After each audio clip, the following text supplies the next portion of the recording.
gentil et tout. Parce donc que je l'ai vu hier, il m'a rien dit. Sous la pression, il a je pense sous la pression, c'est que apparemment voilà, on a besoin de toi aujourd'hui, c'était un samedi je crois. Donc, Non, d'accord, sympathique. Sympa. Je savais pas, je l'ai vu hier, il m'en a pas parlé. Ouais. D'accord, ok. Après, c'est peut-être pas à moi d'en parler, tu vois, mais bien sûr, moi, ça me choque quand même. Tu vois. C'est des trucs pas cool. Ce matin, on a relevé pas mal de témoignages de personnes qui parlaient pour leurs amis, donc non, au contraire, qui étaient aussi scandalisés que toi, quoi. Ouais. Quelqu'un qui bossait dans un camping et qui avait toujours pas de contrat de travail, qui faisait des heures à Tire-Larigot, quoi. Okay, ouais. Donc non, ça, il faut qu'on lutte contre. Et toi, tu vis aussi dans les... Ouais. Dans de mobil-home à deux, là? Ouais, d'accord. Impeccable. C'est ta première saison? Tout à fait, c'est ma première saison. Ouais. T'es en couple, mais t'as une seule chambre, c'est ça? Ouais.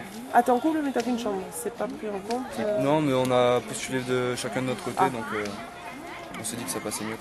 D'accord. Ok, et toi, t'es dans quoi? Moi, je fais de la photo à part ça. Toi, tu fais de la photo, d'accord. Et ici, il est placeur, en fait, il vient placer les gens. Ah, voilà, d'accord. Ok, et en septembre, tu reprends... Septembre, je vais être sur Toulouse, ouais, je vais bosser. Tu bosses faire de la photo. Quoi. Dans la photo, voilà. Ouais.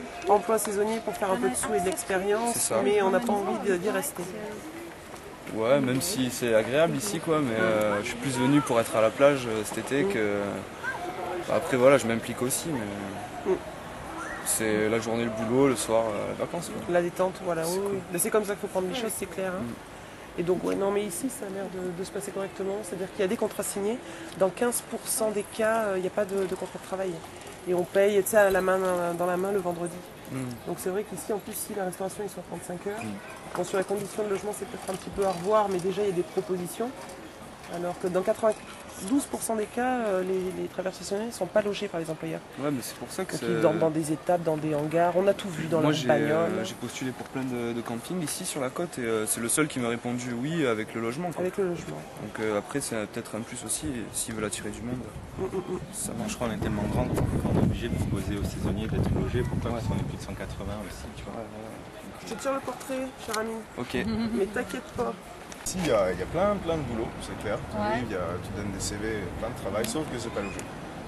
Et on te dit, si vous pouvez essayer de trouver un logement, tu vas te renseigner à l'office du tourisme, tu vas te renseigner partout, chez les locaux, chez camping. Ouais. Et en fait, maintenant, je sais pas, peut-être qu'il y a eu des soucis avant de ce que j'ai entendu. Il logeait un peu plus loin au Iga, il y a un camping là-bas. Ouais, j'avais entendu ça. Sauf que maintenant, ça c'est fini. Ah, c'est fini?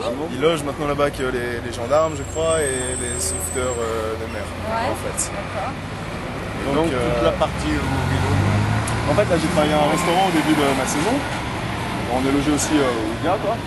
C'est sympa, hein, c'est convivial. On est une vingtaine. Il y a un bâtiment en dur, en fait, avec des chambres. Tout autour, il y a des mobiles. C'est cool, hein, c'est sympathique. Sauf qu'il n'y a pas assez de chambres pour tout le monde.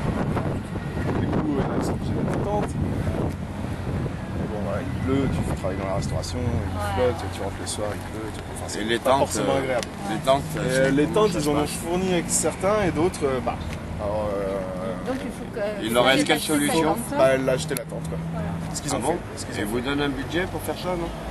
Ah de toute façon, non. Enfin, vous n'avez aucune aide, ni du patronat, ni des responsabilités de la personne que je connais, il a acheté sa tente de ses propres frères. En étant arrivé, sans avoir une avance patronale du patron ou quelque chose comme ça? En fait, le logement ne lui plaisait pas trop. Ils étaient plusieurs en fait dans un mobil-home. Déjà, deux, ça passe. Après, trois, ça commence à faire beaucoup. Il y en a un qui est dans le salon. Du coup, il a décidé de prendre une tente en fait. Demander est-ce que vous pouvez me payer une tente? Ils ont dit non. Du coup, il a payé de sa poche. En plus, surtout dans les saisonniers, les horaires sont méchants décalés. Donc, comment ils arrivent à faire cohabiter les gens comme ça? Ils prennent des gens qui font les mêmes heures, ils prennent pas. Ça va pas. Franchement, c'est pas le truc gênant. Moi, je trouve justement le pire dans le logement. Ça me fait chier un peu de parler de tout ça, mais le pire dans le logement, c'est qu'on a un chiotte et deux douches. Ouais, mais c'est pour ça. 20, un chiotte. Pour 20? Hey, ah ouais, c'est sympa, hein? Ah ouais. Ils fournissent au moins le matériel de nettoyage, il y a quelqu'un qui fait l'entretien ou il est à votre charge? Non, c'est avec les entretiens. Non, mais ça c'est... Et toi, tes besoins, ce serait quoi, tes réels besoins pour avoir de bonnes conditions d'hébergement? Moi, je suis prêt à mettre un peu d'argent pour... je comprends qu'un logement, ça peut être payant. Comme à la montagne, moi je suis très bien logé, mais je mets les 150 €, je crois, et mon patron met le reste.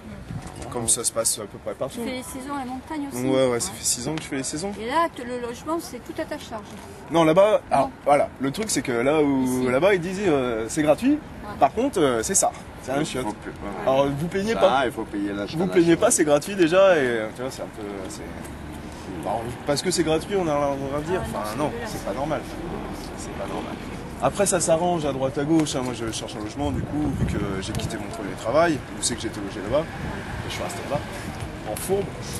Et j'ai mis ma tante, puis j'en ai quand même parlé à mon ancien patron. Parce que est-ce que je peux rester, quitte à ce que je te donne un peu d'argent, parce que là je galère, j'ai pas de logement en fait. J'ai retrouvé du travail là-bas, mais lui il loge pas, et personne loge. Ou alors c'est 4 dans un. Et quand tu dis j'ai retrouvé du travail, ça veut dire que tu as arrêté ton travail ouais, mais pas par rapport au logement, c'est sûr que c'est pas plus que ça. Et ce sont des contrats qui te font? Oui, ici, contrat direct. Hein. Ouais. Ah, ouais, partout, il y a des contrats. Ah, la première chose, c'est carte vitale, carte d'identité. Il n'y a pas de travail non déclaré Bah, pas de nom, de ce que j'ai vu. Non, tout le monde ici sont l'air justement. Bon, après, ça dépend ce que tu veux, ce que tu recherches aussi. Si tu veux faire du black, je pense qu'il y a moyen. Mais... Bon, ils vont toujours déclarer une partie, tu sais, puis le reste black. Mais ouais, ça me surprend quand même. C'est la première fois que je vais sur la côte atlantique faire des saisons. Et je leur dis, mais c'est pareil partout, je sais pas, tu vas à Osgore, tu vas. Pareil au niveau des logements. Puis, ah ouais, mais justement, je sais pas. Moi, je suis venu de Normandie et je suis arrivé ici. Du coup, je me suis arrêté à Lacanau, c'est la première ville, on va dire. J'ai trouvé du boulot direct, du coup, je suis resté. Et t'as connu comment Lacanau? Bah, Lacanau, c'est connu de nom déjà. Oui, le nom, mais je veux dire, moi aussi, je connaissais de nom, mais. Je m'imaginais pas que c'était aussi petit. Ah non, c'est clair, j'imagine. Non, j'aime bien l'ambiance. Bah, moins là-bas, mais plus là-bas, ouais. Je préfère côté du Lotus ou c'est sympa le Lotus. Je connais pas bien. C'est le petit rhum arrangé et le patron est plutôt sympa, c'est ambiance saisonnier, local et tout ça. Ouais, c'est un peu l'endroit où tous les saisonniers sont gros. Ouais, je pense ouais, carrément. Ah ouais, c'est où Le Lotus, c'est là. Je me trompe point, mais c'est à droite en fait. Là. Et après la saison, tu fais quoi? Je retourne à la saison d'hiver. Oh, bah là, ça s'arrête fin août, je crois. Ouais. Je pense que je vais aller ramasser des fruits, un truc dans le genre. Tu vis que de ça? Ouais, carrément. Ouais. Et des acédiques. Un peu. J'ai pas de logement. Tu es au courant que les acédiques, aujourd'hui, tu auras plus le coefficient réducteur en tant que saisonnier? Ouais, mais moi je l'ai jamais eu, en fait. Mais oui. Oui, j'ai appris ça. C'est nouveau de cette année, je sais pas quoi. Mais comme je disais, moi je faisais des CDD des fois, en fait. Du coup, ça arrête en fait le truc saisonnier. Donc j'ai jamais eu la réduction sur mes acédiques. Mais ouais, puis après j'en parle à mon table. D'accord. Et t'as pas de ici tout le temps? Ouais, j'aime bien vivre comme ça, c'est cool. Toujours dans un resto? Non. Montagne, je travaille plus en animation. En fait, là, j'ai trouvé un bon truc à Val Thorens. Je travaille dans le jardin d'enfants de l'ESF, en fait. Je suis pas moniteur, mais je coordonne le jardin d'enfants, en fait. Immortel, ce travail. On construit des sculptures de neige, des trucs comme ça. J'ai fait ça longtemps, moi aussi, j'animais les classes de neige. Les écoles, ils venaient, le matin, ils avaient cours, l'après-midi, ils les emmenaient skier. Oh, c'est le top, les gamins. On n'avait pas de statut à l'époque, c'était une petite méthode acédique. J'ai fait ça pendant au moins 3-4 ans d'affilée. Je pensais avoir droit à une indemnité chômage, mais parce que c'était considéré comme une indemnité, comme un salaire. En plus, t'as des gens, et c'est considéré comme un salaire journalier, c'est presque une prestation. Alors que c'est un vrai emploi, en plus, je sais pas moi. Nous, on hébergeait avec les gosses, donc c'est du travail à H24, faire manger. Il n'y a que peut-être 3-4 heures dans la matinée où ils font classe, mais bon, les profs c'est pareil, c'est pas. Ah ouais, c'est assez. Non, mais moi je suis bien. J'ai fait ça longtemps, j'ai fait ça trop longtemps. C'est ça le piège, attention, j'espère que c'est pas ce qui t'arrivera, mais. C'est ma première saison. Le problème, c'est qu'on ne fait pas de carrière là-dessus. Et après, on va te dire, vous êtes instable, un jour vous êtes ici, un jour là. Je sais pas quand. Sinon, ton métier, c'est dans la restauration, c'est ça? Non, moi je suis informaticien à la base. Ah oui, ça n'a rien à voir. Non, j'ai un bagage quand même informatique. Ah, d'accord. Je m'arrange. Tu ne peux pas choisir quand t'es saisonnier, t'as pas le choix. En fait, tu fais ça, t'es à la plonge, t'es à la plonge.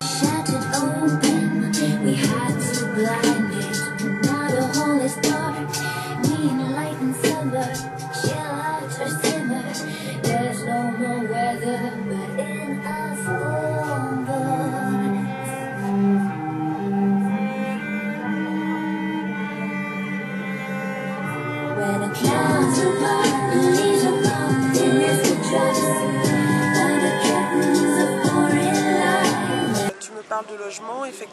c'est une des revendications de la CGT, que de permettre aux travailleurs saisonniers d'avoir la mise à disposition de logements de la part de leur employeur. Il y a beaucoup à faire parce qu'aujourd'hui seulement 8% des employeurs logent leurs travailleurs saisonniers le pire c'est que ce n'est pas toujours dans de bonnes conditions. Par exemple dans un camping que nous avons vu hier, nous sommes partis à la rencontre de 55 travailleurs saisonniers. Pour certains il y a une mise à disposition de mobil-home, donc avec une participation de leur part, mais pour certains champs professionnels comme l'entretien, les gens en fait dorment dans des tentes qu'ils doivent amener eux-mêmes et en plus ils payent l'emplacement. Nous avons rencontré aussi Nicolas, 18 ans, qui avait une première expérience dans la restauration, lui-même aussi logé par son employeur dans un hangar avec des fenêtres cassées, avec une partie du hangar avec du matériel agricole et 3 petites chambres avec juste un matelas par terre, pas d'eau chaude évidemment, donc c'est bien de mettre un logement à disposition des travailleurs saisonniers, encore faut-il qu'il soit salubre.